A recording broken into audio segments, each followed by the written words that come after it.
என்னங்க? உனக்கு ஒண்ணு தெரியாத? என்னங்க? என் பொண்டாட்டி இந்த தீபாவளிக்கு ஜாக்கெட் தைக்க சொல்லி அளவு ஜாக்கெட்டை கொடுத்தாடா. சரி. நான் டைலர்கிட்ட போய் கொடுத்தேன்.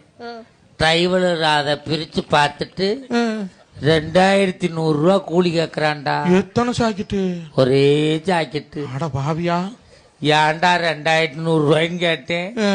சார், உங்க டீச்சர் ஜாக்கெட்ல ஜன்னல் வைக்க சொல்லியிருக்காங்க. ஆசாரி கூலி 1100, கொத்தனார் கூலி 800, என் கூலி 300 நான்டா. சரி. கொடுத்துட்டு வந்துட்டேன்டா. தீபாவளிக்கு முதல் நாள் நைட்டு கொண்டாந்து ஜாக்கெட்டை கொடுத்தான்டா. சரி. காலையில ஜாக்கெட்டை போட்டுக்கிட்டு முந்தானே எடுத்து போத்திக்கிட்டு வர்றா மாப்பிள்ள. இப்படியா? ஆமா மாப்பிள்ள. ஏனுங்க? ஜாக்கெட்ல ஜன்னலை பின்னாடி வைக்கணுமாமுல.